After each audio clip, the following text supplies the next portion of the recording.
오늘 논어 위정편 이제 10장 할 차례죠. 127페이지입니다. 요 앞서까지는 이제 효에 관해서 이야기를 했었고요. 자, 다음에는 거래 방향이 바뀌어 정식으로 위정의 도리를 말합니다. 공자의 사람 관찰에 관한 이야기입니다. 자왈 공자께서 말씀하셨다.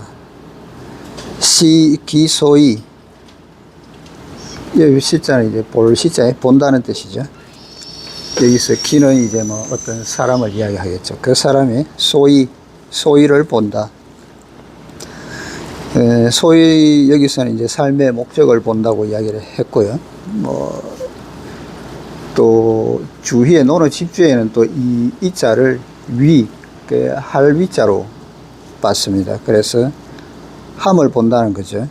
그래서 선을 행하면은 군자가 되고 악을 행하면은 소인이 된다고 이야기를 했는데요. 여기서는 그 삶의 목적을 보고 관기소유, 관은 이제 좀 더 깊이 관찰을 하는 거죠. 관찰한다. 그 사람의 소유, 말미암은 바를 관찰한다. 즉 행위에 말미암은 바를 관찰하고, 찰기소환, 여기서 또 살필 찰이죠. 살핀다는 거죠.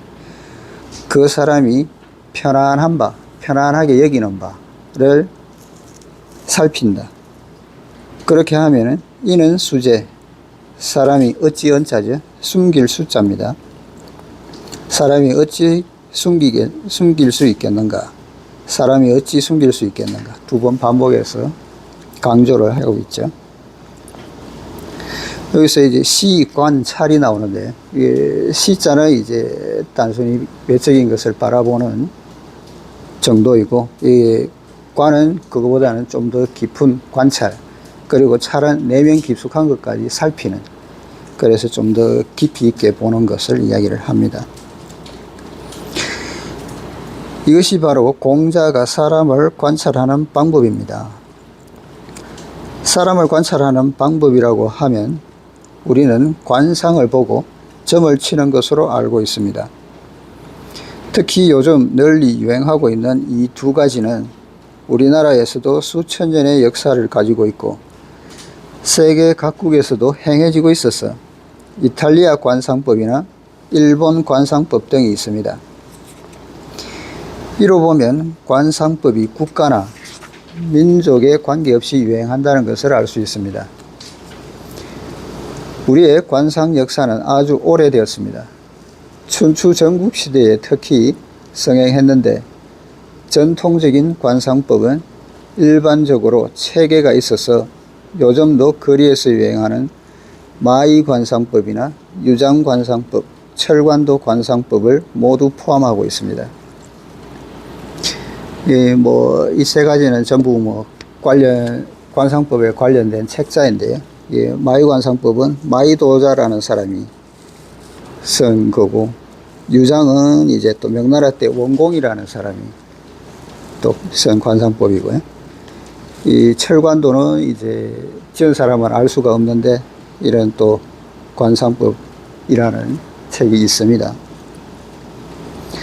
뿐만 아니라 현대 이탈리아의 관상법, 일본인이 연구해낸 수상학이나 장문학 같은 새로운 것들도 모두 우리의 관상법 범위를 벗어나지 않습니다.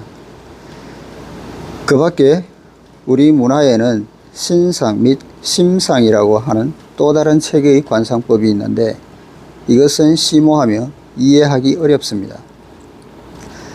신상은 모습을 보는 것이 아니라 태도를 보는 것입니다. 또 심상은 어떤 것일까요? 우리 문화의 기본 입장은 완전한 유심, 서양의 유심 철학이 아닙니다. 로서 다음과 같은 명언이 있습니다. 마음은 이때 상이 없으면 상은 마음으로 말미암아 변한다. 상은 이때 마음이 없으면 상은 마음에 따라 바뀐다. 유심무상, 마음이 있고 무상, 상이 없으면은 상, 유심, 변. 상은 마음으로 말미암아 변하고, 유상무심, 상이 있어도 마음이 없으면은 그 상은 마음 따라 구른다는 거죠. 변한다는 이야기입니다. 이거는 이제 뭐 춘추시대 귀곡자라는 사람의 유심무상, 상유심생이라고 하고, 또 유상무심, 상수심멸이라고 하는 말과 비슷한데요.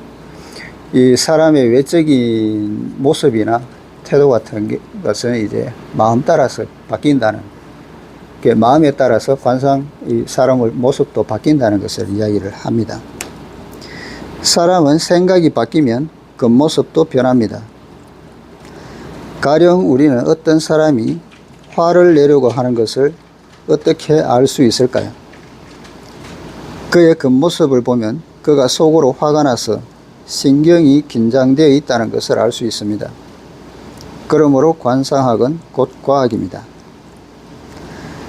두 눈썹 사이의 거리인 인당이 좁은 사람은 틀림없이 도량이 작고, 인당이 넓으면 도량이 크다고 흔히들 말하는데, 이것은 무슨 이치일까요? 도량이 작은 사람은 타고난 성격상 조금만 뜻대로 되지 않는 일이 있어도 눈썹을 찌푸려서 인당의 근육이 서서히 수축되므로 이것은 당연한 이치입니다. 또 앞니가 드러난 사람은 흔히 단명한다고 하는데, 이것은 이가 드러나면 잠잘 때 입을 다물 수가 없어 호흡할 때 더러운 것이 체내로 들어가게 되니 당연히 건강에 문제가 발생하기 때문입니다. 이런 류의 이치는 모두 이와 같은데, 옛날 사람들은 관상을 보면서 이런 사실은 알았지만 그 까닭은 몰랐습니다. 그 원인이 무엇이냐고 물어보면 책에 그렇게 써 있다고 답하지만, 실제로는 이런 것들이 모두 경험에서 온 것입니다. 그래서 이런 모든 것들은 거의 뭐 통계학의 범주에 들어가는 거죠. 완전히 꼭 그렇다는 게 아니기 때문에. 앞에서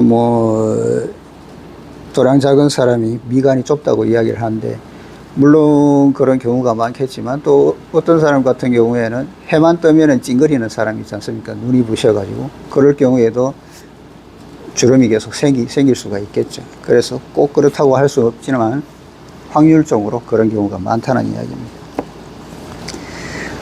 어떤 사람은 말하기를 청대의 중흥명신 정국본에게는 13가지 학문이 있었지만 전해 내려오는 것은 가서 한 가지뿐이라고 합니다. 그러나 사실은 전해 내려오는 것이 한 가지 더 있는데, 관상학인 빈감이란 책입니다. 빈감에 담겨 있는 관상이론은 다른 관상책과는 다릅니다. 이 책에서 정국본이 말하는 관상법으로 공명간기우라는 것이 있습니다. 그 사람의 공명을 알고 싶으면 볼간자죠. 기우를 보라는 이야기입니다. 기우가 나오니 또 복잡해집니다. 이래서 또 전통 철학을 말하게 되는데, 이것은 문학과 연결된 개념입니다. 이 기자는 무슨 뜻으로 해석될까요? 바로 물건입니다. 그리고 우는 천체를 나타냅니다. 그러면 기우란 무엇일까요? 천체의 구조적 형태를 말합니다. 굳이 말한다면 이런 뜻으로 해석할 수 있습니다. 전통적인 것들은 이처럼 번거롭습니다. 우리들은 이 사람은 풍도가 좋다라는 말을 합니다. 이 풍도는 말로 설명할 수 없는 것으로 추상명사이지만 아주 과학적입니다. 풍도라고 하면은 이제 우리가 풍채가 좋다라고 할 수도 있고 한데, 풍도는 외적으로 풍기는 이미지 같은 것을 풍도라고 이야기를 합니다. 딱 봤을 때 카리스마가 있어 보인다, 내지는 약해 보인다, 이런 게 전부 풍도에 들어가겠죠. 예를 들면 많은 사람들이 모인 가운데서 특별히 여러 사람의 주의를 끄는 사람이 있는데, 인물이 잘생긴 것도 아니고 겉으로 보아 무슨 특별한 점은 없는데도 어딘가 다른 사람과는 다르게 느껴지는 점이 있습니다. 이것이 곧 풍도입니다. 그래서 어떤 사람을 보면은 괜히 심적으로 쉽게 다가갈 수 있는 사람이 있고, 또는 한번 가까이 하기가 힘든 사람도 있죠. 그 사람이 아무리 뭐 웃고 한다고 하더라도 어렵게 느껴지는 경우가 있습니다. 그런 게 다 풍도가 되겠죠. 외적으로 사람에게 주는 그 기색이나 우리가 쉽게 말하는 기 같은 거죠. 기가 세다, 약하다, 뭐 그런 이야기를 하니까요. 공명간 기운은 어떤 사람이 공명이 있는가 없는가 하는 것은 그의 풍도를 보고 알 수 있다는 것입니다. 그 밖에도 전국본의 관상법 몇 가지를 들어보면 다음과 같은 것이 있습니다. 사업간 정신, 어떤 사람의 사업은 그의 정신을 보면 알 수 있다는 것입니다. 이건 당연하지요. 사람이 정신력이 없다면 일을 조금만 해도 피곤해질 텐데 무슨 사업에 전도가 있겠습니까? 궁통간 지갑, 어떤 사람의 앞날이 어떤가를 알고자 한다면 손톱을 본다는 것입니다. 궁통이라고 하면 이제 궁알궁자에 통할통자인데요. 요거는 이제 가난하고 부귀한 것을 통틀어 가지고 이야기할 때 궁통이라고 이야기를 합니다. 지갑은 이제 손톱에 있는 갑옷 같은 거 껍질이겠죠. 그래서 손톱을 이야기할 때 지갑이라고 합니다. 손톱이 그 사람의 앞날과 관계가 있을까요? 확실히 관계가 있습니다. 생리학적으로 보면 손톱의 주요 성분은 칼슘으로, 칼슘이 충분하지 않으면 체력이 부족하고, 체력이 부족하면 정신적으로 경쟁이 안 됩니다. 어떤 사람은 손톱이 기와 모양으로 둥그렇지 않고 납작한데 이런 사람들은 체질이 약하고 병이 많다는 것을 곧 알 수 있습니다. 수요, 간, 각종. 수는 목숨 숫자인데 이제 뭐 장수한다는 뜻이 있죠. 요자는 요절할 요자입니다. 그래서 일찍 죽는 거죠. 장수하고 수명의 길고 짧음은 그 사람이 걸어갈 때의 발 뒤꿈치를 보면 알 수 있다는 것입니다. 그래서 다리각자의 종은 뒤꿈치 종자죠. 나의 학생 중에 길을 걸을 때 발 뒤꿈치가 땅에 닿지 않는 학생이 하나 있었는데 과연 단명했습니다. 이런 사람은 첫째 단명하고 둘째 총명하지만 경솔합니다. 그래서 그에게 일을 맡기면 일을 빨리 해내기는 하지만 착실하지 않습니다. 여요간조리, 지제언중, 어떤 사람의 생각이 어떠한지는 그의 말에 조리가 있는지 없는지 보면 된다는 것인데, 이렇게 보고 판단하는 방법은 매우 과학적입니다. 옛날에는 이런 류의 학문을 혁명의 학이라고 했으며 위진 때 유행했습니다. 또 인물지라는 책이 있는데 여러분도 한번 읽어보면 좋을 것입니다. 이 책은 위나라 유소의 저작으로 부귀의 유병이 주석을 달았는데 사람에 대해 전문적으로 논하고 있습니다. 바꿔 말하면 사람의 과학입니다. 최근에 유행하는 인사관리나 직업분류학 같은 것들은 외국에서 들어온 것입니다. 하지만 우리의 인물지는 그보다 더 나은 진정한 의미의 인사관리나 직업분류로서 어떤 사람이 어떤 분야에 적합한지 자세히 분류하고 있습니다. 어떤 사람은 사업형인가 하면 어떤 사람은 절대로 사업형이 아니므로 잘못 안배해서는 안 되며, 어떤 사람은 학문은 있지만 반드시 재능도 있는 것은 아니며, 또 어떤 사람은 재능은 있지만 품덕이 부족합니다. 학문이 있고 재능과 품덕도 함께 갖춘 사람이 어떤 인물이지만 이러한 인재는 많지 않습니다. 나의 오랜 친구가 하나 있는데 책은 많이 읽지 않았지만 자신의 인생 경험에서 얻은 교훈을 아주 재미있게 말했습니다. 상등이는 재능이 있으면서 성깔은 없고, 중등이는 재능도 있고 성깔도 있으며, 하등이는 재능도 없으면서 성깔만 사납다. 이것은 명언이자 거의 학문이라고 할 수 있습니다. 그러므로 입신처세에 있어서 알아두어야 할 것은 학문이 있지만 성깔도 있는 사람은 포용해서 그의 장점인 학문은 활용하고 단점인 성깔은 따지지 말아야 한다는 것입니다.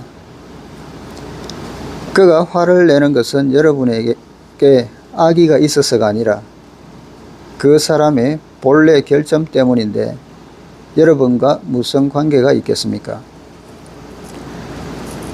여러분이 효도를 중시하려면 군도의 입장에서 사람을 아끼고 존중해야 합니다. 때로는 나에게 크게 화를 내는 학생들이 있는데 내가 그냥 내버려 두면 뒤에 사과를 하러 옵니다. 그러면 나는 그에게 용건이 무엇이냐고 물어보면서 우선 화부터 내지 말고 본론을 이야기한 다음 화를 내도 좋다고 말합니다. 그러면 그는 웃습니다. 인물지 외에 황석공이 장량에게 전해준 소서라는 책도 한번 연구해 볼 만합니다. 이 책이 위서인지는 확실하지 않지만 중국 문화의 결정인 것은 확실합니다. 장량이 이 책을 읽고 연구해 가지고 유방을 도와 가지고 한나라를 세우는 개국공신이 되었죠. 위인처세, 사람됨과 처세와 사람을 알아보는 방법에 대해서 깊은 철학적 견해를 담고 있어서 관상책이라고 할 수 있습니다. 눈썹이 길고 코가 길면 어떻다는 식으로는 결코 말하고 있지 않지만 진정한 관상법을 말하고 있는 책입니다. 눈썹, 코, 눈 따위는 보지 않고 대체로 어떤 사람의 처세 태도와 말의 조리를 관찰하는 관상법이라고 할 수 있습니다. 맹자도 관상보기를 좋아했습니다만 간판을 걸어놓고 하지는 않았습니다. 맹자는 사람의 눈빛에 주의했는데 정정당당한 사람의 눈빛은 틀림없이 단정합니다. 눈을 위로 치뜨기 좋아하는 사람은 틀림없이 오만하며 반대로 내려뜨기 좋아하는 사람은 마음이 곧잘 동요하며 곁눈질하기 좋아하는 사람은 적어도 심리적인 문제가 있습니다. 이런 것이 바로 관상에서 말하는 눈빛으로 맹자 관상법의 한 분야인데 관상법에서의 안과라 할 수 있습니다. 공자는 여기서 사람을 관찰하는 원칙을 말하고 있습니다. 시기소의는 그 사람의 목적이 무엇인지를 보는 것입니다. 관기소유는 그 사람의 동기나 행동 경과를 보는 것입니다. 법리적인 관점에서 말하면 범죄 의도를 보는 것으로 형법상 어떤 사건은 범죄 의도가 있어야 범죄가 성립됩니다. 과거 중국인은 소송 제기를 별로 하지 않았는데 소송 제기를 좋아하는 사람을 송곤이라고 불렀습니다. 소송할 송자에 방망이 곤자인데 요 곤자는 이제 뭐 나쁜 사람, 무례배 같은 사람들을 이야기할 때 곤을 붙여서 이야기를 합니다. 그래서 송곤이라고 하면은 소송 제기를 좋아하는 사람을 요즘 말로 하면은 악덕 변호사 정도 되는 거죠.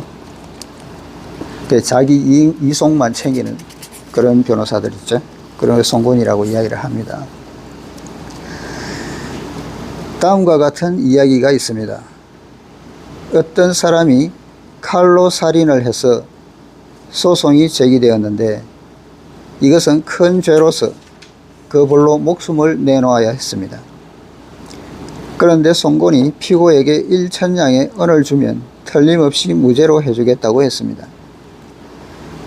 피고는 사형을 면하려고 속는 셈치고 그에게 1,000냥의 은을 주었습니다.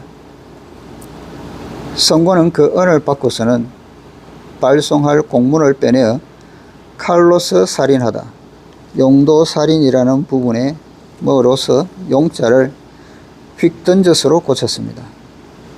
여기서 괄호 안에 글자가 이제 던질 솔자입니다. 그냥 휙 던져버리는 거죠.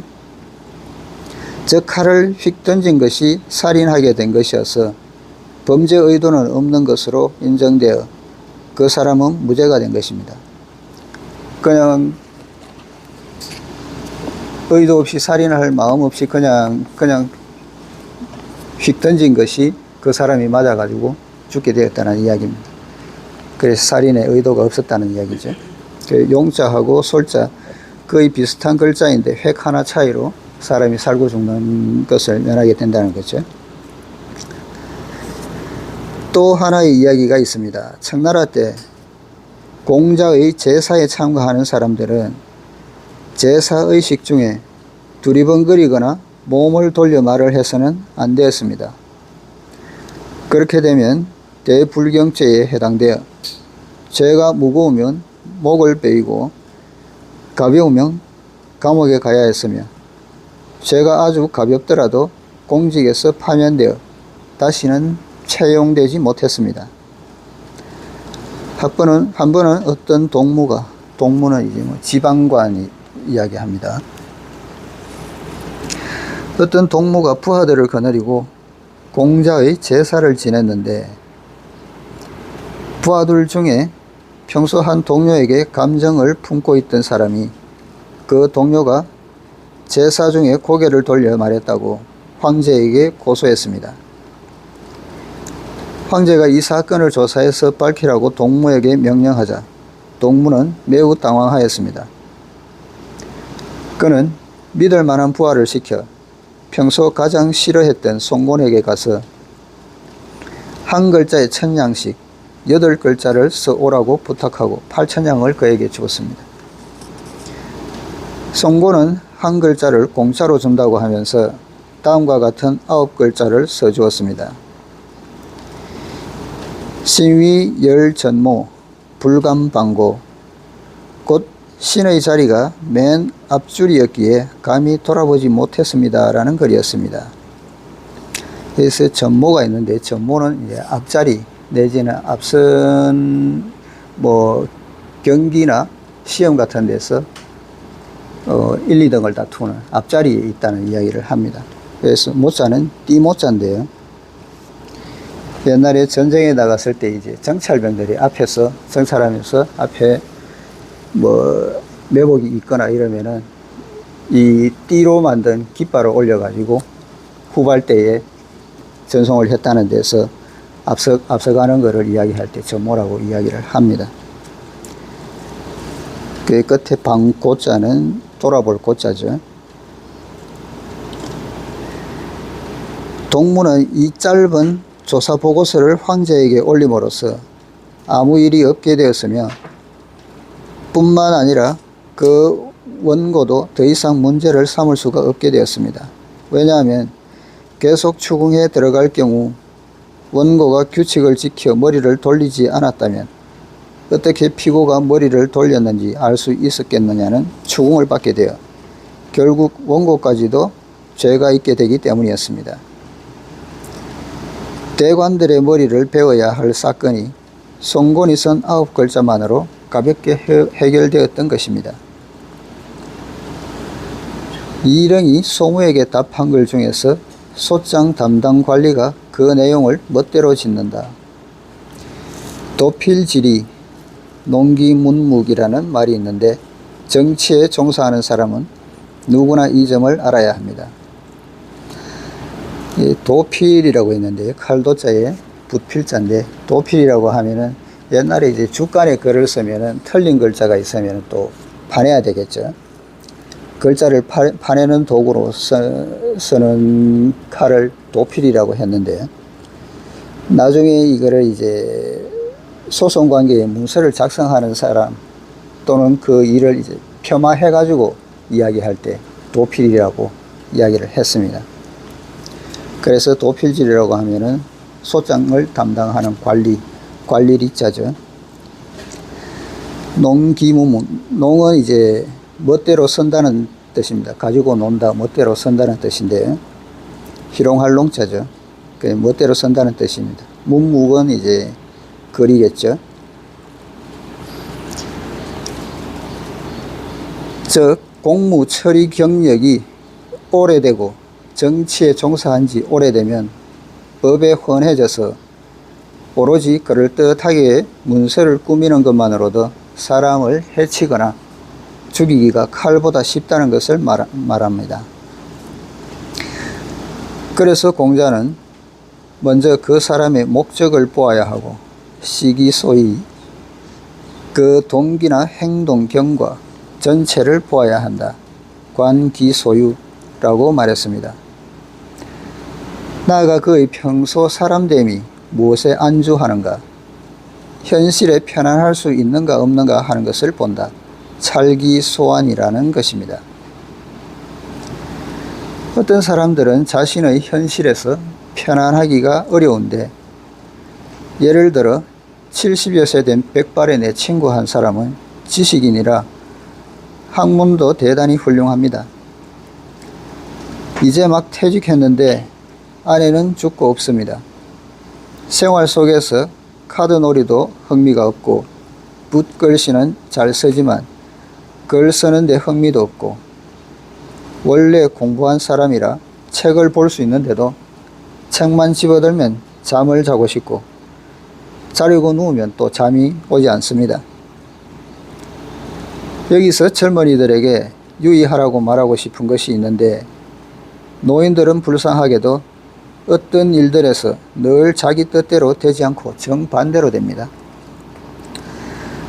앉아 있으면 잠을 자고 싶고, 그래서 누워보면 오히려 잠이 오지 않습니다.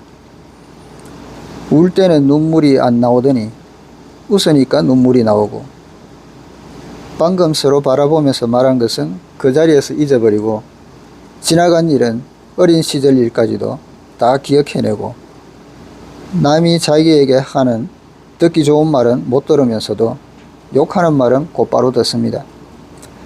이것이 노인들의 참담한 모습입니다.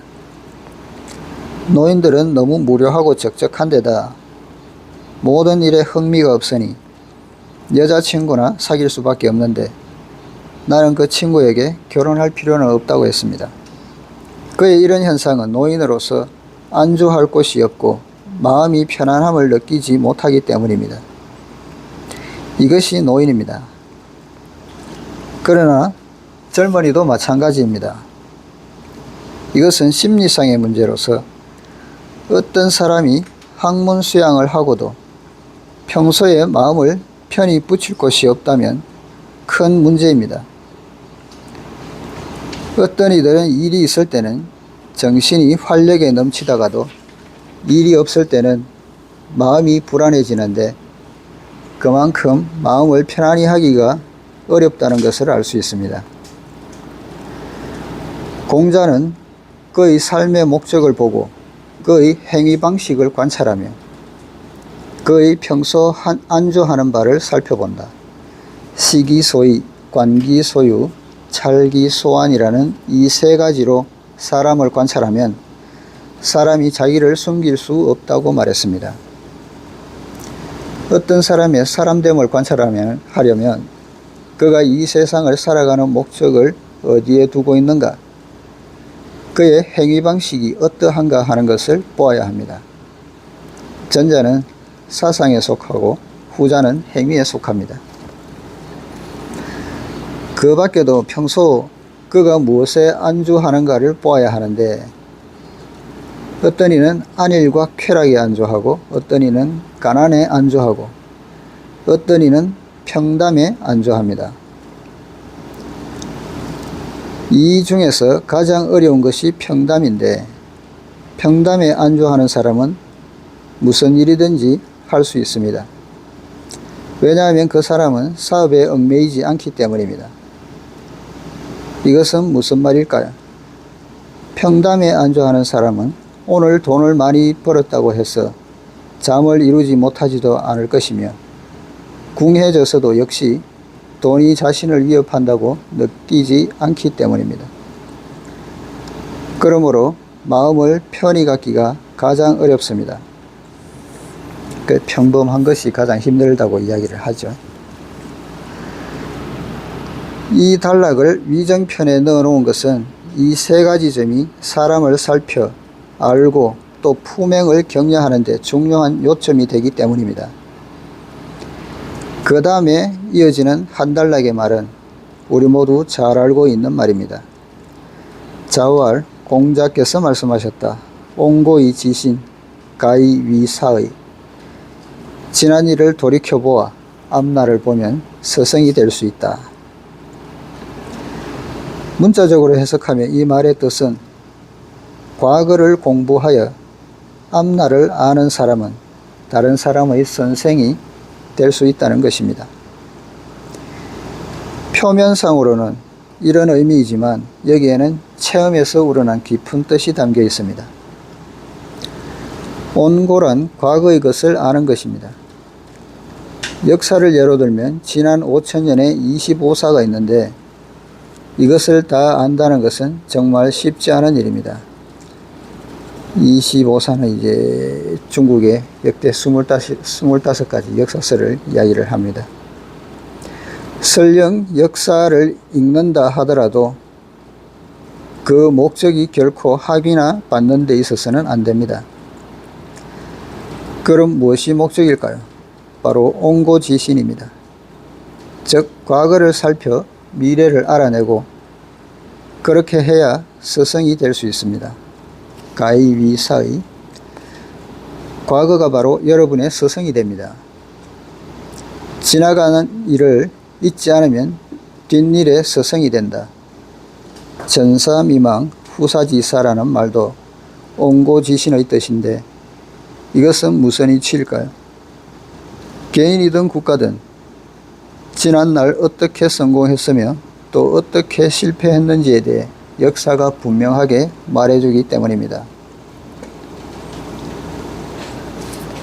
가까운 예로 요번에 군사 쿠데타가 있었죠. 예전에 있었던 것을 알고 있었기 때문에 계엄이 얼마나 위험한 거고 하다는 것을 알 수가 있었죠. 그래서 즉시에 바로 못하게 막을 수가 있었다는 얘기입니다. 과거에 그런 일이 있었기 때문에 그것을 발판으로 삼아서 오늘날 다시 일어나지 않도록 막을 수가 있었다는 이야기겠죠. 얼마 전에 나는 사람들과 환담하면서 요즘 청년 세대들은 학문하기가 매우 어렵다고 말했습니다.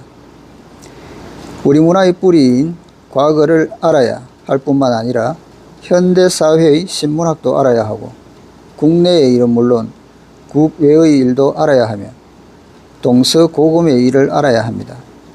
위정하는 사람은 위정에는 반드시 학문이 있어야 한다는 점을 더욱 유념해야 합니다. 지난 일을 돌이켜보아 앞날을 알면 서성이 될 수 있다. 옹고이지신 가이위사의는 깊은 뜻이 여기에 있습니다. 다음에 이어집니다. 자왈 군자불기. 공자께서 말씀하셨다. 군자는 그릇과 같은 것이 아니다. 이 말은 문자를 그대로 풀이해보면 우습습니다. 즉 군자는 물건이 아니다 라고 말했다는 것입니다.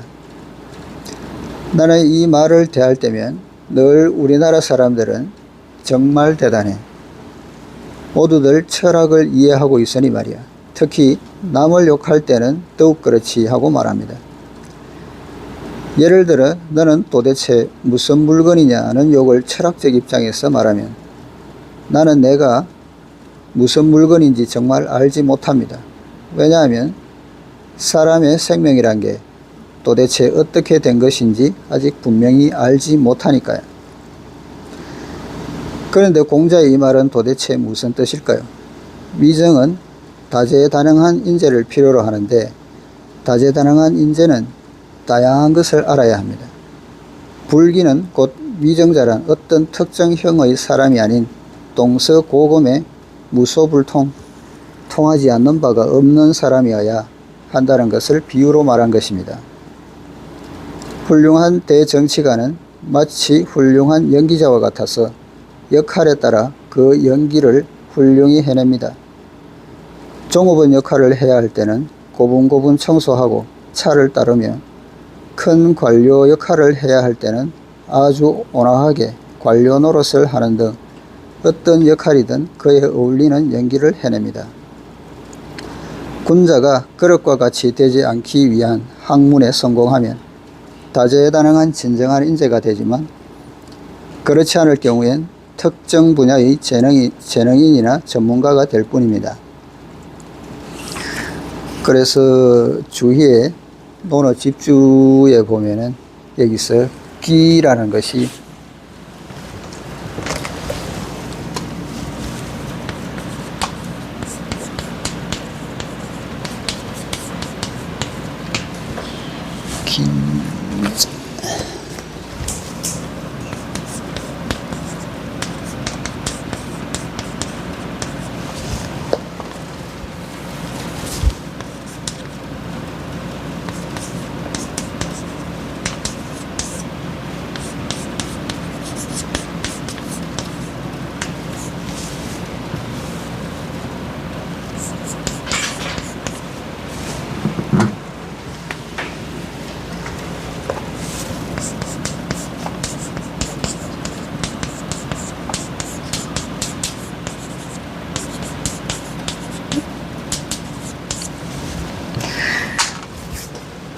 기라고 하는 것은 각적 기용, 적은 딱 맞다, 알맞다는 뜻이겠죠.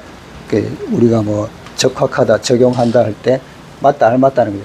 그 서임에 알맞게 각각 사용한다는 이야기입니다. 알맞다는 거죠. 그래서 불능상통, 서로 통하지가 않는다는 거죠. 그 기라는 것은 어느 하나에만 맞춰서 만들어졌기 때문에, 뭐 밥공기는 밥만 담는 거고, 국그릇은 국을 담는 거고, 또 뭐 나선 풀 벨 때 쓰는 거고, 그 용도가 딱 정해져 있다는 겁니다. 고기에 맞는 용도로만 쓰일 수 있다는 거죠. 그래서 기는 고정된 형태로 있다는 겁니다. 그래서 이걸로 다른 거를 쓰려고 하면은 쓸 수가 없다는 거죠.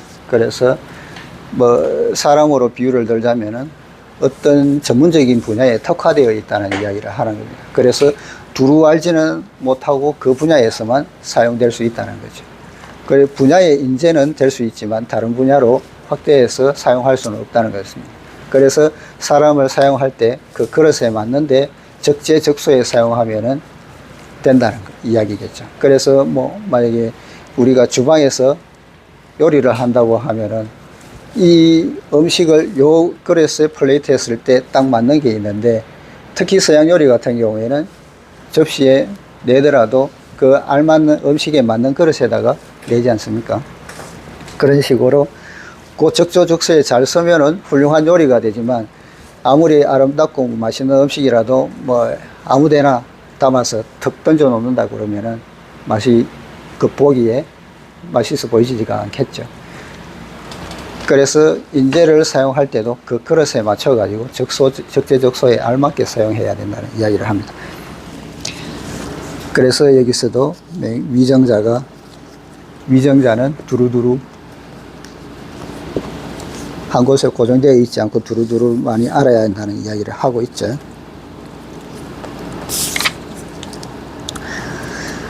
군자가 그릇과 같이 되지 않기 위한 학문에 성공하면 다재다능한 진정한 인재가 되지만, 그렇지 않을 경우엔 특정 분야의 재능인이나 전문가가 될 뿐입니다. 그래서 군자불기라는 말을 위정편에 넣어서 위정의 이치를 설명하고 있습니다. 바꿔 말해 문무를 겸해야 한다는 것도 군자불기의 설명입니다. 논어는 여기서 군자를 언급하고 있는데, 군자란 과연 무엇일까요? 다음에서 말합니다. 자, 그래서 오늘은 여기까지 하고요. 다음 시간에 계속하겠습니다.